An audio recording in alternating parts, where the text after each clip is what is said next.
अस्सलामु अलैकुम प्यारे दोस्तों, आज की इस वीडियो में हम आपको बताएंगे कि जब एक शख्स ने कुरान पाक की बेहुरमती कर दी तो अल्लाह तबारक व तआला ने उसको किस तरह से अजाब में पकड़ा, जिसको देखकर सब लोग हैरान हो गए। तो आप इस वीडियो को पूरा आखिरी तक देखते रहिए और इससे इबरत भी हासिल करें। और दोस्तों, जो शख्स कुरान पाक से सच्ची मोहब्बत करता है वो इस वीडियो को एक लाइक जरूर करेगा।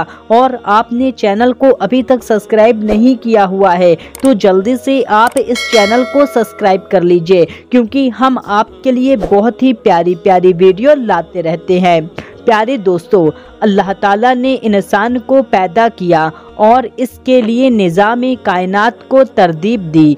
आसमान को पानी बरसाने पर पाबंद कर दिया, जबकि ज़मीन को पाबंद किया कि सारा साल इंसान के लिए अपने पेट से अनाज, फल, सब्जी और तरह तरह के मेवे उगाए और दरख्तों को छाया, ऑक्सीजन, फल, सब्जी देने पर कारगर कर दिया और अपने बंदों को हुक्म दिया तौहीद के इकरार का और एक माबूद की इबादत का, और अल्लाह को अपना खालिक और मालिक तस्लीम करने का हुक्म दिया। ये सिर्फ हुक्म ही नहीं दिया बल्कि हुक्म की तामील के लिए, उसको वाज़े करने के लिए मुख्तलिफ औकात में मुख्तलिफ आसमानी शहीफे और 4 आसमानी किताबें उतारी। आसमानी कुतुब के साथ आखिरी कड़ी कुरान मजीद है, जबकि कुरान मजीद का अमली नमूना हज़रत मोहम्मद मुस्तफ़ा सल्लल्लाहु ताला अलैहि वसल्लम की सीरत तैयबा है। मगर मेरे प्यारे दोस्तों, वो शख्स कितना बदबख्त होगा जो कुरान पाक की तौहीन करे। अल्लाह ने खुद फरमाया है, इस जिक्र को हमने नाजिल किया और इसका जिम्मा भी हम पर है। जिस कुरान पाक का मुहाफिज खुद खुदा हो, उस कुरान की बेहुरमती करने वाले का क्या होगा, इसका अंदाज़ा करना भी हम इंसानों के बस में नहीं है। प्यारे दोस्तों, जब एक गैर मुस्लिम ने कुरान पाक की बेहुरमती की, फिर उसके बाद उसका क्या मामला पेश आया, किस तरह से उस पर अल्लाह का अज़ाब आया, इसी के बारे में पूरा हम आपको वाक़या बताएंगे। प्यारे दोस्तों, अल्लाह जब चाहे कुरान पाक की बेहुरमती करने वाले से इंतकाम ले और उन्हें इबरत की निशानी बनाए। वो इस पर कादिर है। ऐसे लोगों की रस्सी खींचने और दुनिया वालों के सामने मिसाल कायम करने पर अल्लाह कुदरत रखता है। दोस्तों, बात उस वक्त की है जब 1999 में, यानी आज से 23 साल पहले, तुर्की में ज़लज़ला आया था। हर तरफ लाशें ही लाशें थीं। एक तरफ लोगों की लाशें थीं, दूसरी तरफ समंदर के किनारे एक जहाज में पार्टी चल रही थी।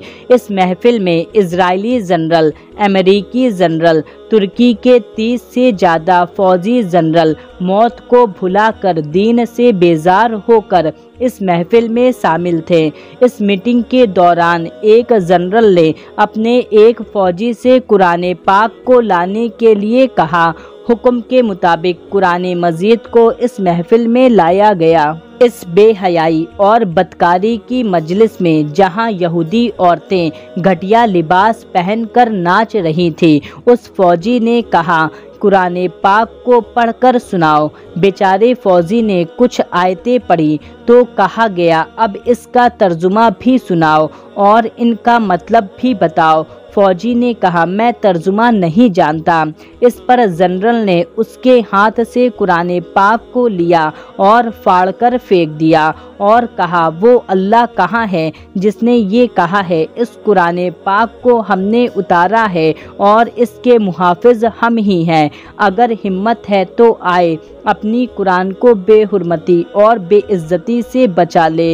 इस पर वो फौजी जो पहले कुरान पाक को पढ़ रहा था, वो इस मंजर को ना बर्दाश्त कर सका और वो कहने लगा, बस करो, ऐसा ना करो, अल्लाह से डरो। तो उस जनरल ने नौकर फौजी को पानी में फेंक दिया। फिर उस नौकर फौजी ने देखा जहाज के ऊपर एक लाल रोशनी मौजूद है, जबकि आसपास अंधेरा छाया है। और उसी वक्त समंदर के अंदर एक जोरदार धमाका हुआ और ये पूरा जहाज देखते ही देखते गर्क हो गया। दोस्तों, बेशक अल्लाह हर चीज पर कादिर है। वो जो चाहता है करता है, जालिमों से इंतकाम लेता है। आज की दुनिया में जो कुरान पाक का और कुरान की आयतों का मजाक उड़ाते हैं और कुरान को जलाने की कोशिश करते हैं, उनके लिए इस वाक़ये में सबक है।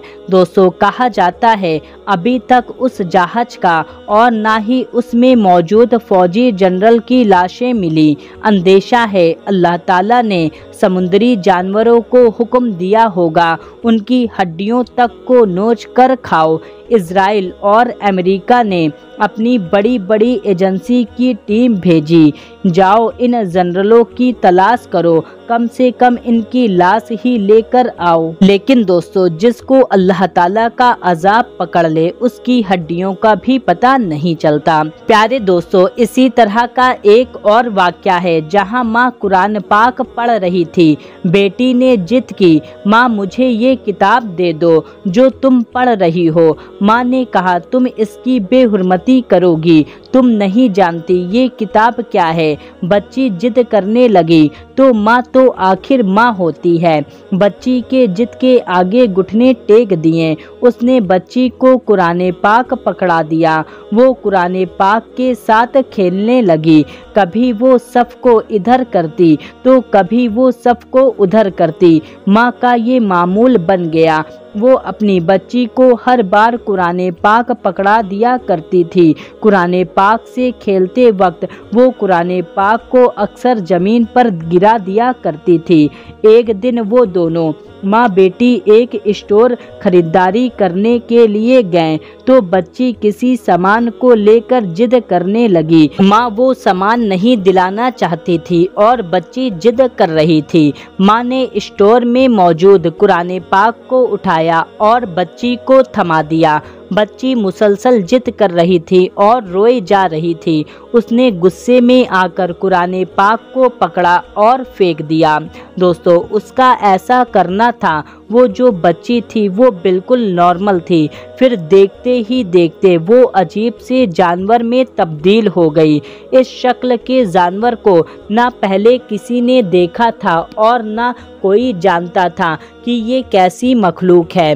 किसी को भी नहीं मालूम था। वहाँ जो सारे के सारे लोग थे सब डर गए और वहाँ हाहाकार मच गया।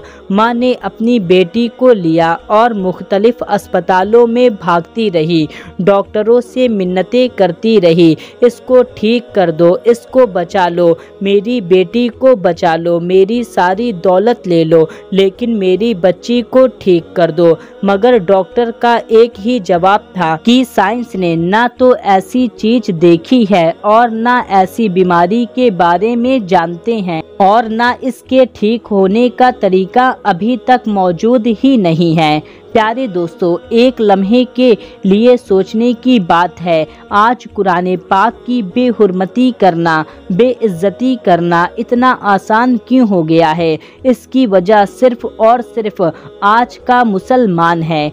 आज के मुसलमानों ने कुरान पाक से अपना रिश्ता तोड़ लिया है।